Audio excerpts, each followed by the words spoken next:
Mana surgawi. Porsi ayat bacaan diambil dari Kisah Para Rasul pasal 16, ayat 16 sampai 40. Pada suatu kali ketika kami pergi ke tempat sembahyang itu, kami bertemu dengan seorang hamba perempuan yang mempunyai roh tenung. Dengan tenungan-tenungannya, tuan-tuannya memperoleh penghasilan besar. Ia mengikuti Paulus dan kami dari belakang sambil berseru, katanya, "Orang-orang ini adalah hamba Allah yang maha tinggi. Mereka memberitakan kepadamu jalan kepada keselamatan." Hal itu dilakukannya beberapa hari lamanya. Tapi ketika Paulus tidak tahan lagi akan gangguannya itu, ia berpaling dan berkata kepada roh itu, "Demi nama Yesus Kristus, aku menyuruh engkau keluar dari perempuan ini." Seketika itu juga keluarlah roh itu. Ketika tuan-tuan perempuan itu melihat bahwa harapan mereka akan mendapat penghasilan lenyap, mereka menangkap Paulus dan Silas, lalu menyeret mereka ke pasar untuk menghadap penguasa.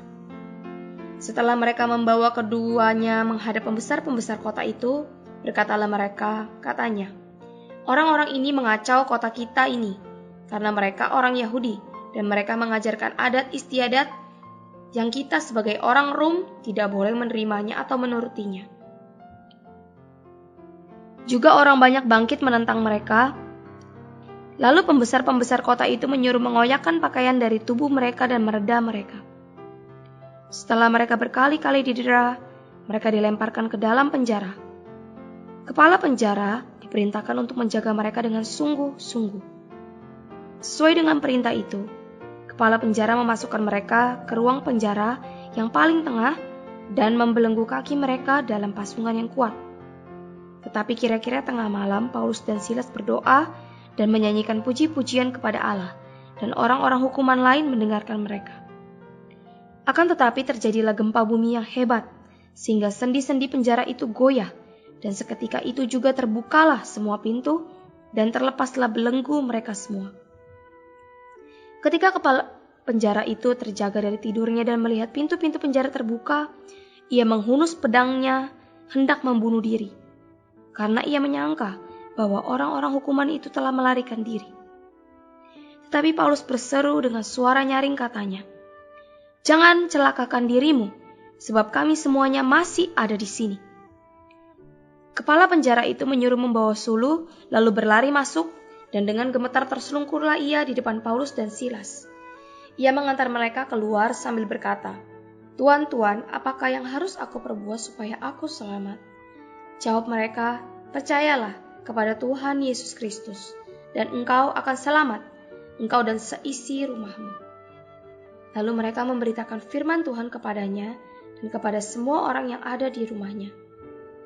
Pada jam itu juga kepala penjara itu membawa mereka dan membasuh bilun mereka. Seketika itu juga ia dan keluarganya memberi diri dibaptis. Lalu ia membawa mereka ke rumahnya dan menghidangkan makanan kepada mereka. Dan ia sangat bergembira bahwa ia dan seisi rumahnya telah menjadi percaya kepada Allah. Setelah hari siang, pembesar-pembesar kota menyuruh pejabat-pejabat kota pergi kepada kepala penjara dengan pesan, "Lepaskanlah kedua orang itu." Kepala penjara meneruskan pesan itu kepada Paulus, katanya, "Pembesar-pembesar kota telah menyuruh melepaskan kamu, jadi keluarlah kamu sekarang dan pergilah dengan selamat." Tetapi Paulus berkata kepada orang-orang itu, "Tanpa diadili mereka telah mendera kami, warga negara Roma, di muka umum, lalu melemparkan kami ke dalam penjara.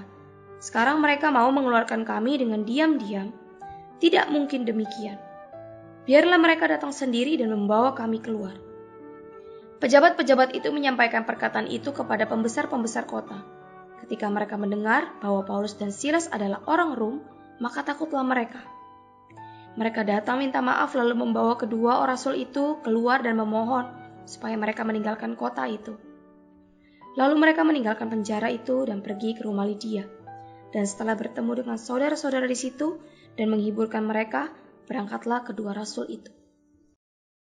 Saudara-saudari, pagi ini kita membaca Kisah Para Rasul pasal 16 ayat 16 sampai 40 yang menyajikan dua perikop pemberitaan di Filipi yang di Makedonia dan hasilnya ayat 16 sampai 18 dan pemenjaraan dan pembebasan, ayat 19 sampai 40. Di ayat 16 mengatakan, suatu kali ketika kami pergi ke tempat sembahyang itu, kami bertemu dengan seorang budak perempuan yang mempunyai roh tenung. Dengan tenungan-tenungannya, tuan-tuannya memperoleh penghasilan besar.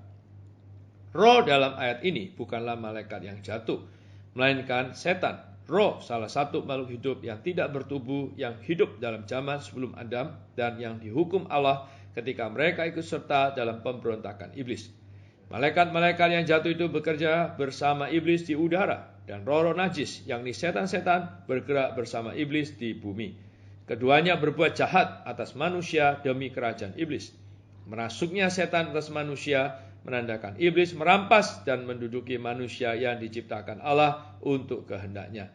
Hamba perempuan itu memiliki roh tenung atau piton, dan dengan tenungan-tenungannya memberikan keuntungan kepada tuan-tuannya. Nama piton mengacu kepada roh jahat yang bernubuat, juga kepada orang yang meramal. Tenung adalah ilmu atau praktek untuk melihat atau meramal kejadian-kejadian kelak atau menemukan pengetahuan tersembunyi dengan bantuan kekuatan adikodati. Perempuan dengan roh jahatnya ini menjadi satu penghalang bagi pemberitaan Paulus. Paulus mentoleransi situasi itu untuk beberapa waktu, tetapi akhirnya ia mengusir roh jahat itu. Setelah roh jahat itu diusir dari perempuan itu, ia tidak dapat lagi memberikan keuntungan kepada tuan-tuannya. Tuan-tuan perempuan itu adalah orang-orang bukan Yahudi. Mereka marah karena harapan mereka akan mendapat penghasilan lenyap.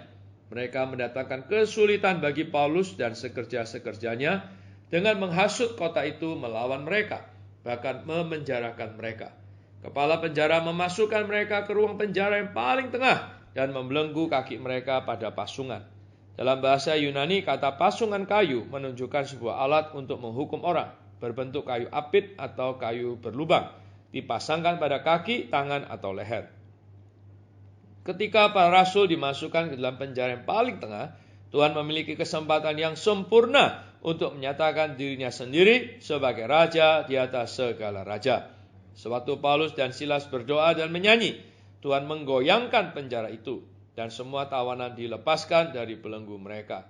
Ketika kepala penjara melihat penjara itu terbuka, ia menghunus pedangnya hendak membunuh diri, karena ia menyangka bahwa orang-orang hukuman itu telah melarikan diri. Tetapi Paulus berseru dengan suara nyaring, katanya, "Jangan celakakan dirimu, sebab kami semuanya masih ada di sini."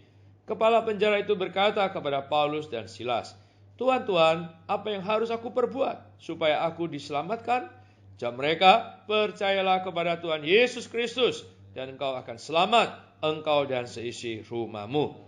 Kata rumah menunjukkan keluarga dari orang beriman adalah satuan yang utuh untuk keselamatan Allah. Seperti seisi keluarga Nuh, keluarga-keluarga yang berbahagian dengan Paskah, keluarga Rahab, perempuan sundal itu, keluarga Sakeus, keluarga Cornelius, keluarga Lydia, keluarga kepala penjara di sini, serta keluarga Krispus dalam pasal 18 ayat 8. Paulus dan Silas memberitakan firman Tuhan kepadanya dan kepada semua orang yang ada di rumahnya. Kemudian pada jam itu juga, kepala penjara itu membawa mereka dan membasuh luka mereka. Seketika itu juga ia dan keluarganya memberi diri dibaptis. Seperti dalam perkara Lydia, baptisan dipraktekkan segera setelah kepala penjara dan orang-orang yang ada di rumahnya itu percaya supaya mereka diselamatkan. Setelah percaya dan dibaptis, kepala penjara juga masuk ke dalam persekutuan dengan para rasul, ke dalam persekutuan tubuh Kristus sebagai bukti keselamatannya. Kepala penjara dan seisi rumahnya percaya, dibaptis, dan dibawa masuk ke dalam persekutuan rasul-rasul. Semuanya terjadi di malam yang sama. Sungguh suatu pertobatan yang menakjubkan. Setelah hari siang, pembesar-pembesar kota menyuruh pejabat-pejabat kota pergi kepada kepala penjara dengan pesan, "Lepaskanlah kedua orang itu." Pejabat-pejabat kota di sini adalah pejabat-pejabat Romawi. Mereka yang memegang tongkat untuk membuka jalan bagi para pembesar kota dan untuk melaksanakan hukuman atas para narapidana. Kepala penjara melaporkan perkataan-perkataan pembesar-pembesar kota kepada Paulus. "Pembesar-pembesar kota telah menyuruh melepaskan kamu. Jadi keluarlah kamu sekarang dan pergilah dengan damai." Dalam ayat 37, Paulus menjawab dengan tegas, "Tanpa diadili mereka telah mendera kami, warga negara Roma, di depan umum, lalu melemparkan kami ke dalam penjara. Sekarang mereka mau mengeluarkan kami dengan diam-diam? Tidak mungkin demikian. Biarlah mereka datang sendiri dan membawa kami keluar. Di sini Paulus tidak bertindak seperti seekor domba yang dibawa ke pembantaian. Sebaliknya, ia menuntut hak-haknya sebagai seorang warga negara Roma. Paulus sadar bahwa demi masa depan pekerjaan pemberitaan Injil ini, ia perlu menuntut hak-haknya sebagai seorang warga negara Roma. Pemerintah Roma adalah sebuah pemerintahan hukum, dan pemerintahan ini melindungi warga negaranya. Karena itu Paulus berhikmat dalam mengambil sikap yang digambarkan dalam ayat 37. Karena hal ini merupakan satu bantuan bagi masa depan pekerjaannya. Sikap ini membuat para pejabat Roma berpikir bahwa mereka tidak dapat memperlakukan Paulus dengan sesuka mereka karena ia adalah orang Yahudi. Pembesar-pembesar kota Roma tidak memiliki pilihan lain kecuali memenuhi permintaan Paulus. Pejabat-pejabat itu menyampaikan perkataan itu kepada pembesar-pembesar kota. Ketika mereka mendengar bahwa Paulus dan Silas adalah warga negara Roma, maka takutlah mereka. Mereka datang minta maaf, lalu membawa kedua rasul itu keluar dan memohon supaya mereka meninggalkan kota itu. Pembesar-pembesar kota menemani Paulus dan Silas keluar dari penjara seperti yang Paulus inginkan. Ayat 40 menyimpulkan, lalu mereka meninggalkan penjara itu dan pergi ke rumah Lydia. Dan setelah bertemu dengan saudara-saudara seiman di situ dan menghiburkan mereka, berangkatlah kedua rasul itu. Saudari, di ayat 35 sampai 39, Paulus itu tidak rohani secara agama. Dalam situasi ini, ia bukanlah seekor merpati agama. Sebaliknya, ia adalah seekor elang yang menuntut haknya. Bagi masa depan pekerjaan pemberitaan Injilnya, Paulus menuntut hak-haknya sebagai seorang warga negara Roma. Mari kita berdoa. Tuhan Yesus, terima kasih untuk firman-Mu pada pagi hari ini. Tuhan yang memberikan kami teladan. Oh Tuhan, memang ketika memberitakan Injil, bekerja sama dengan pergerakan-Mu hari ini, Tuhan, kami juga mendapatkan banyak rintangan dan halangan. Tetapi Kau telah memberi kami teladan yang begitu baik. Tuhan, kami tidak takut terhadap segala halangan dan rintangan. Tuhan Yesus, kiranya kami memiliki roh yang begitu berani, sama seperti ketika Engkau memakai para rasul. Tuhan, demi Injil-Mu, demi pergerakan-Mu hari ini, kiranya kami terus mau maju. Oh Tuhan, mau keluar untuk pergi memberitakan kabar baik ini. Tuhan Yesus, sehingga tanda-tanda ajaib juga bisa menyertai kami. Tuhan, karena kami yakin dan percaya, Tuhan, Injil-Mu ketika disebarluaskan, Tuhan, baru ada jalan agar semua orang bisa diselamatkan. Oh, bahkan Kau bisa mendapatkan satu keluarga demi satu keluarga. Oh Tuhan, yang boleh diselamatkan, berbahagia di dalam tubuh-Mu. Oh Tuhan Yesus, karena itu Tuhan kami, oh Tuhan, tidak putus asa, tidak kecewa, tetapi kami mau terus-menerus Tuhan bekerja sama dengan Dikau bagi pergerakan-Mu hari ini.